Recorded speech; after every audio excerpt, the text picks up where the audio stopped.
Everyone, welcome back to our channel. हमने start किया था एविडेंस ऑफ एवोल्यूशन, जिसका हमने लास्ट लेक्चर में 3 एविडेंस दिया था। कौन कौन से एविडेंस थे वो? पहला क्या था? Morphological evidence, second is anatomical evidence and third one is क्या था? Vestigial organs. राइट, ये 3 एविडेंस मैंने आपको दिए थे, जिससे एटलीस्ट 50% तो एग्री हो चुके होंगे कि हाँ, एवोल्यूशन करके कुछ होता है एंड हमारे जो एंसेस्टर्स थे इस तरीके से प्रेजेंट थे, ये सब वगैरह। ठीक है। अभी क्या है, कंप्लीटली अभी भी एग्री नहीं होंगे तो ठीक है, कोई बात नहीं। अभी हमारे पास और भी एविडेंसेस प्रेजेंट है, जिससे क्लियर हो जाएगा कि हाँ, क्या है, एवोल्यूशन करके कुछ होता है। ठीक है। तो next fourth evidence is connecting link. ठीक है। अभी कनेक्टिंग लिंक क्या होता है? कनेक्टिंग लिंक जो चीजों, दो ऑर्गेनिज्म, दो डिफरेंट ग्रुप्स को कनेक्ट कर रहे हैं। फॉर एग्जाम्पल, यहाँ पर है हमारे पास एक ग्रुप एनिलिडा, वैसे इसको फाइलम बोला जाता है, phylum Annelida and phylum arthropoda. ठीक है। तो फाइलम एनिलिडा जो है, अभी फाइलम क्या होता है, ये क्वेश्चन हो गए। फाइलम एनिलिडा, ठीक है, फाइलम आर्थ्रोपोडा। ये जो फाइलम है, फाइलम होता क्या? अभी फिलहाल के लिए समझ लो कि फाइलम क्या है, एक ग्रुप है। सारे फाइलम्स कैसे आते हैं, क्या होते हैं सर, हम लोग चैप्टर नंबर 6 में बहुत डिटेल में पढ़ने वाले हैं। ठीक है। अभी सिर्फ इतना याद रखो कि हमारे पास है एक phylum Annelida, phylum arthropoda. Phylum Annelida में कौन आता है? अर्थवुम। फाइलम आर्थ्रोपोडा में सारे इंसेक्ट्स, बटरफ्लाइज, कॉकरोच, ये सब आते हैं।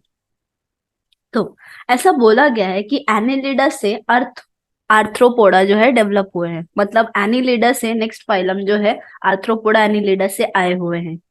तो ऐसा हो सकता है ना कि एनिलिडा से क्या हुए होंगे, कोई इंटरमीडिएट ऑर्गेनिज्म आया होगा, मतलब एनिलिडा में कुछ बदलाव आए होंगे। ठीक है। फिर उससे क्या हुआ होगा, फिर उससे आर्थ्रोपोडा बने होंगे।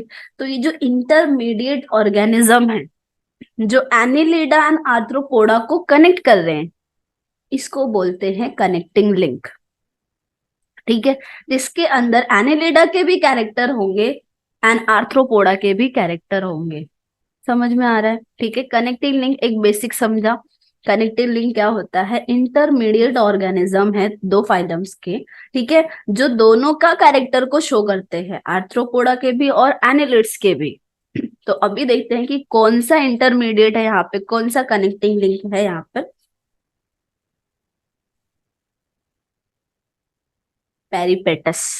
ठीक है। पेरिपेटस ऐसा ऑर्गेनिज्म है जिसके पास एनिलिड्स का भी कैरेक्टर है और आर्थ्रोपोडा का भी कैरेक्टर है। तो क्या हम ऐसा बोल सकते हैं कि एनिलिडा से पेरिपेटस बने और पेरिपेटस से आर्थ्रोपोडा बने? राइट। तो कनेक्टिंग लिंक समझ में आ रहा है। ठीक है। अब ये जो पेरिपेटस है, पेरिपेटस के अंदर कुछ एनिलिडा के कैरेक्टर शो होंगे और कुछ आर्थ्रोपोडा के। तो पहले देखते हैं कि एनिलिड्स के कौन कौन से कैरेक्टर है। जैसे कि देखो, एनिलिडा के पास सेगमेंटेड बॉडी है। सेगमेंटेड मतलब क्या होता है? बारीक बारीक लाइंस तुमको दिख रही है यहाँ पर, एनिलिडा को देखो, इसमें बारीक बारीक लाइंस है, इसको बोला जाता है सेगमेंटल। और वही सेम लाइंस पेरिपेटस की बॉडी में भी मिल जाएगा। तो एनिलिडा का एक कैरेक्टर शो कर रहा है पेरिपेटस। दूसरा कौन सा कैरेक्टर है यहाँ पर? नेफ्रिडिया। ठीक है। नेफ्रिडिया क्या होता है? जैसे हमारे पास किडनी है एज अ एक्सक्रीटरी ऑर्गन, अभी इनके पास इतना वेल डेवलप हमारे जैसा एडवांस किडनी तो होगा नहीं, बराबर। तो इनके पास क्या होता है? नेफ्रिडिया, बॉडी का वेस्ट को बाहर निकालने के लिए एक्सक्रीटरी ऑर्गन है। समझ में आया? जैसा एनिलिडा के पास है, एनिलिडा के पास नेफ्रिडिया है, पेरिपेटस के पास भी नेफ्रिडिया प्रेजेंट है। तो ये सब हो गए एनिलिडा के कैरेक्टर्स इसमें। यस। एनिलिडा के पास क्या है? थिन क्यूटिकल है।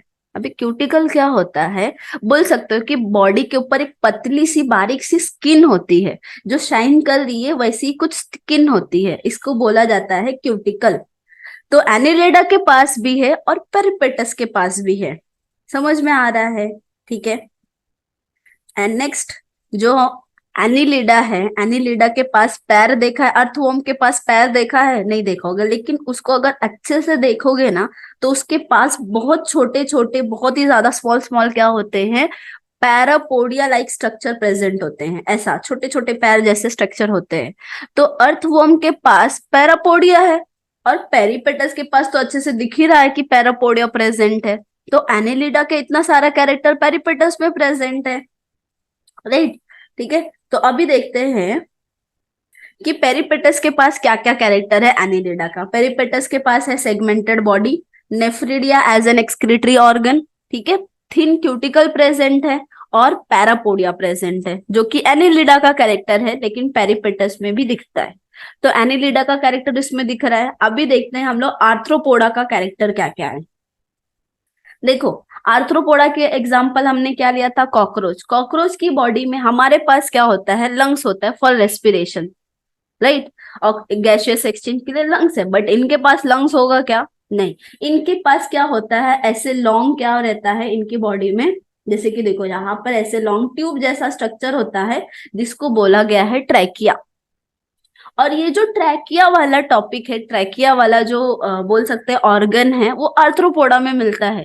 और वही सेम ट्रैकिया किसमें मिलता है, पेरिपेटस में मिलता है। तो हम लोग बोल सकते हैं ना कि इसके पास आर्थ्रोपोडा का कैरेक्टर है। दूसरा क्या कैरेक्टर है इसके पास, ओपन सर्कुलेशन। ओपन सर्कुलेशन मतलब क्या होता है, जैसे कि देखो हमारे पास ब्लड फ्लो करने के लिए हमारे पास ब्लड वेसल्स है। ब्लड वेसल्स क्या होता है, समझ लो ट्यूब है जिसके अंदर क्लोजली क्या हो रहा है, ब्लड फ्लो होता है। अभी हमारे पास है, लेकिन इनके पास आर्थ्रोपोडा के पास हमारे जैसे वेल डेवलप ट्यूब वगैरह कुछ भी नहीं है, ब्लड वेसल्स नहीं है।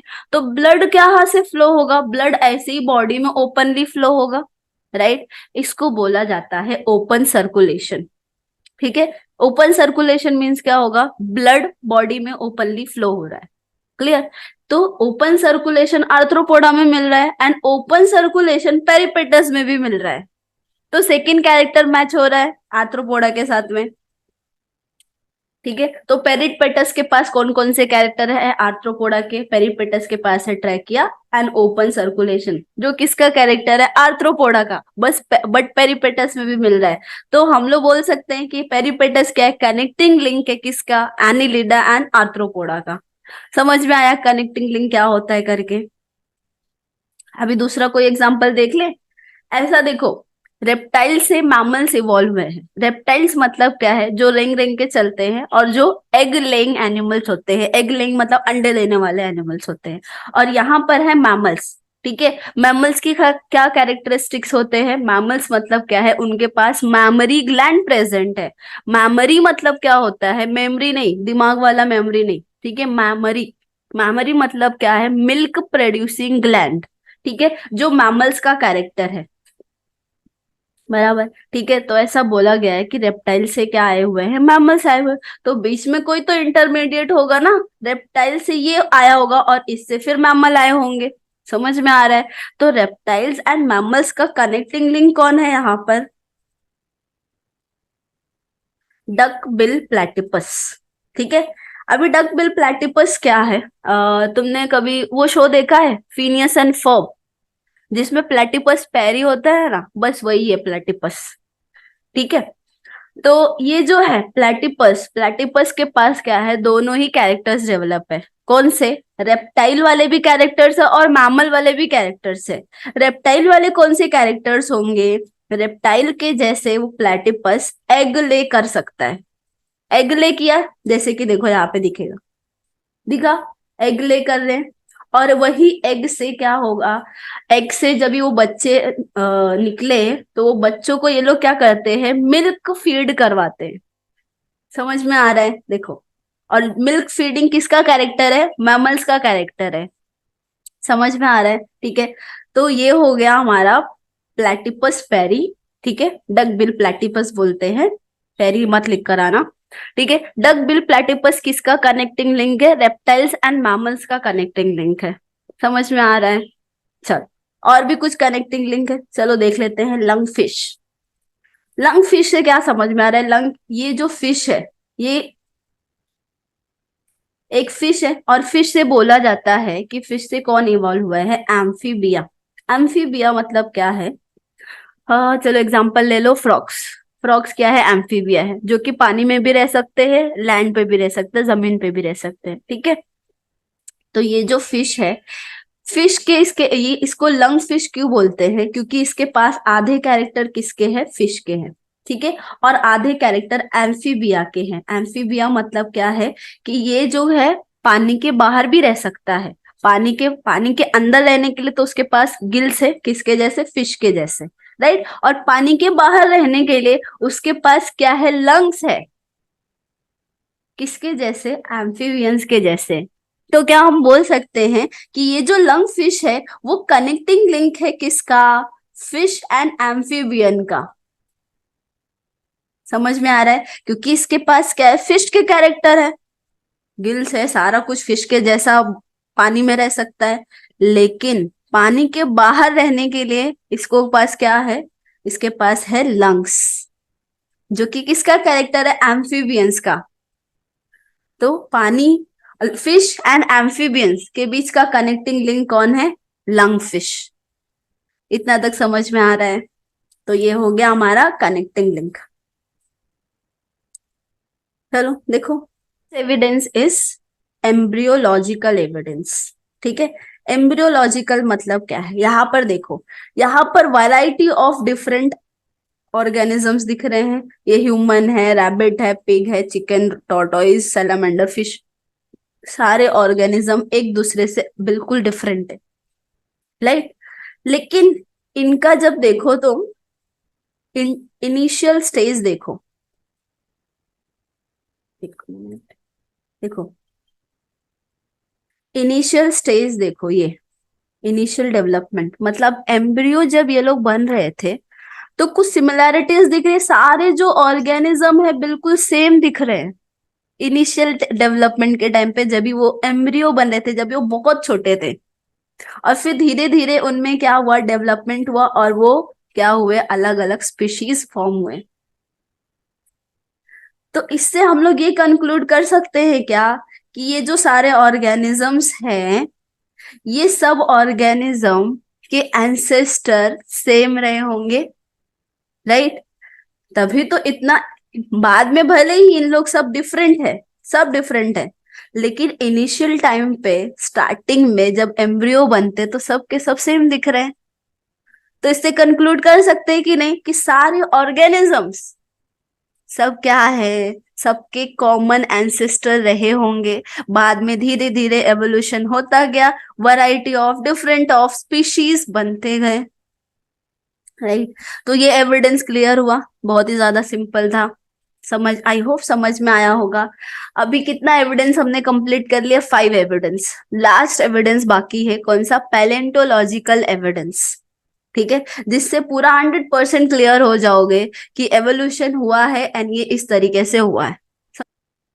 तो हमने अभी तक कितने एविडेंस कंप्लीट कर लिए, 5 एविडेंस। कौन कौन से, morphological evidence, anatomical evidence, vestigial evidence, connecting link, and last one कौन सा किया था, एम्ब्रियोलॉजिकल एविडेंस। तो टोटल 5 एविडेंस कंप्लीट कर लिए हैं। लास्ट इंपॉर्टेंट एविडेंस क्या है यहाँ पर, पैलेंटोलॉजिकल एविडेंस। अभी पैलेंटोलॉजिकल एविडेंस का सिंपल मीनिंग क्या है, स्टडी ऑफ फॉसिल्स। उससे पहले हम लोग, मेरा एक क्वेश्चन है, ठीक है। अभी बताओ कि जो डायनासोर्स है वो एक्चुअल में थे, राइट। डायनासोर्स के टाइम पे कोई भी इंसान उस वक्त मौजूद था क्या, नहीं था, राइट। कोई भी हम में से कोई भी नहीं था। बट मालूम कैसे पड़ा कि डायनासोर्स हुआ करते थे। तो अभी आप बोलोगे कि मैम, हमको डायनासोर्स की हड्डियां मिली थी ना, जिसको हमने ज्वाइन करके एक स्ट्रक्चर बनाया और हमको पता चला कि डायनासोर्स हुआ करते थे, राइट। तो ये जो हड्डियां हैं, ये जो बोन्स मिले हैं, इनको बोला जाता है फॉसिल्स। ठीक है, और ये फॉसिल्स कभी कहाँ पे मिलते हैं, हमको जमीन के अंदर, अर्थ की लेयर्स में मिलते हैं। अभी अर्थ को अगर हम लोग डिवाइड करें, अर्थ के अंदर का स्ट्रक्चर देखें, तो देखो कुछ इस तरीके से लेयर्स हैं, जो हम बाहर से तो नहीं देख सकते, क्योंकि हम रहते कहाँ हैं, अर्थ के सरफेस पे रहते हैं। क्लियर, ठीक है। और अर्थ के सरफेस पे जब रह रहे हैं तो अंदर की लेयर्स हमको मालूम नहीं है। तो कोई भी ऑर्गेनिज्म की अगर डेथ होती है तो वो ऑर्गेनिज्म जमीन के अंदर क्या होता है, बरी होता हुआ चला जाता है, मतलब जमीन के अंदर, क्या कहते हैं उसको,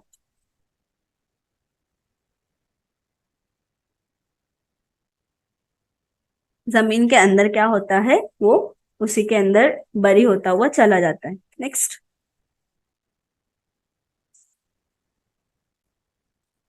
देखो, see large number of organism get buried due to disasters. अभी देखो, ये जो इतने सारे डायनासोर्स थे वो अचानक से कैसे गायब हो गए, क्वेश्चन तो आता होगा ना।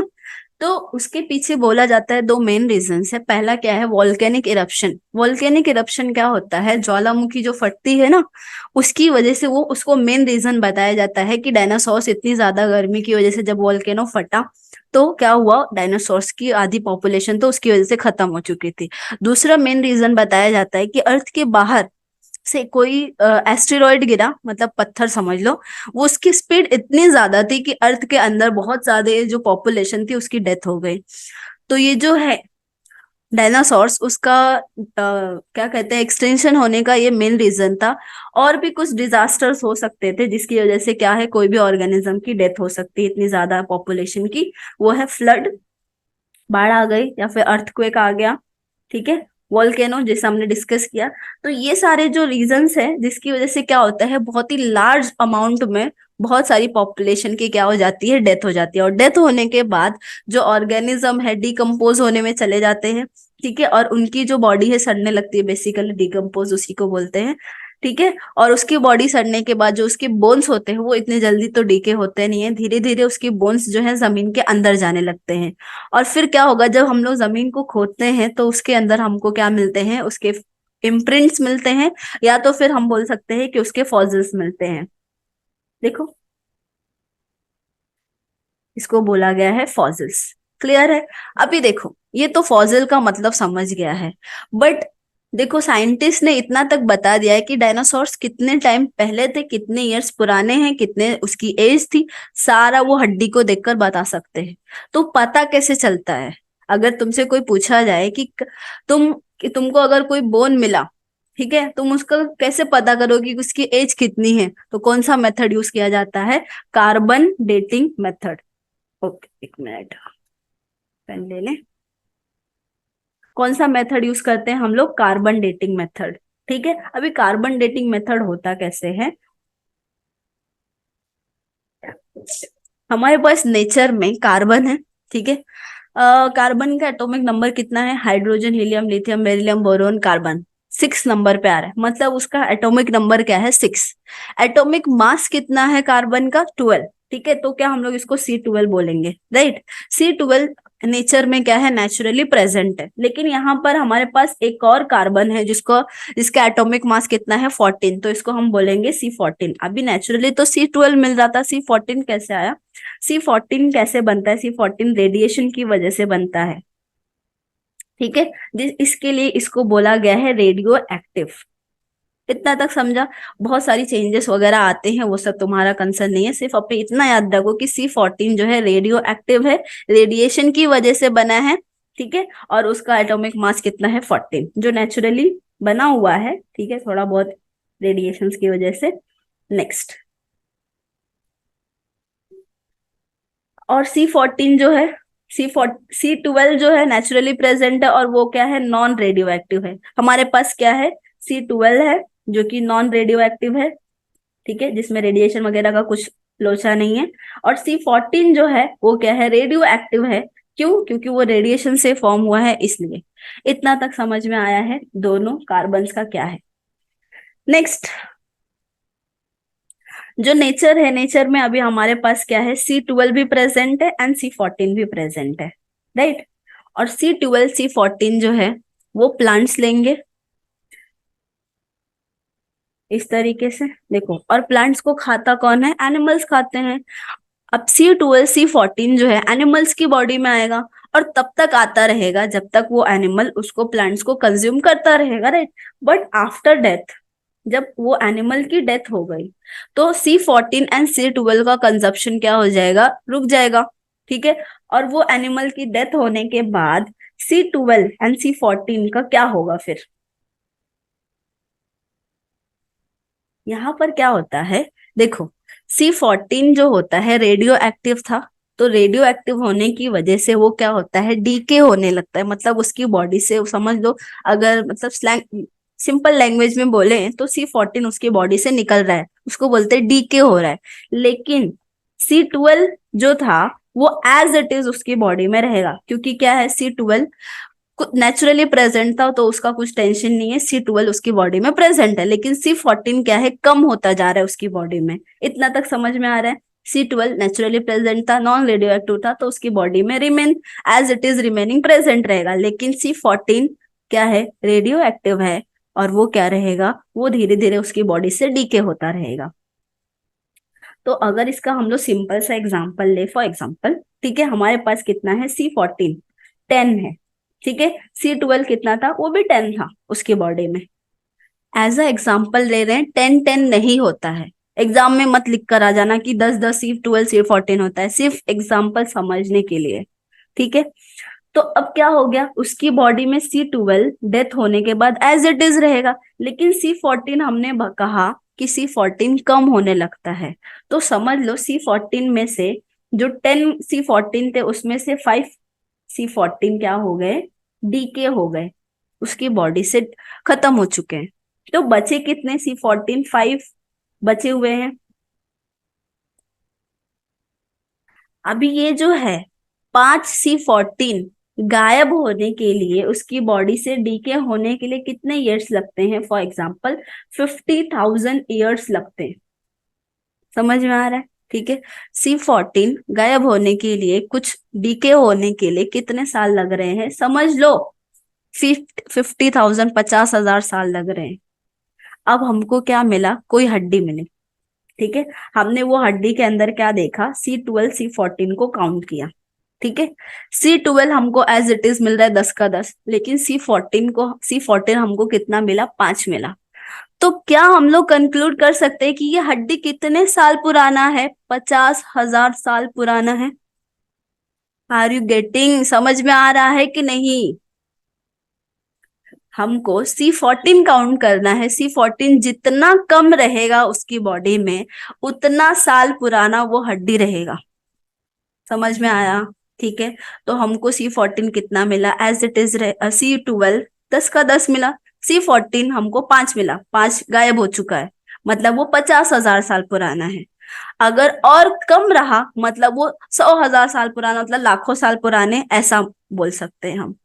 तो ये जो हमने काउंटिंग किया है C12 एंड C14 को, इसको बोला गया है कार्बन डेटिंग मेथड। तो अभी नेक्स्ट टाइम से कार्बन डेटिंग मेथड है क्या, वो कर लो, लिख सकते हो कि नहीं, बता सकते हो किसी को भी, ठीक है।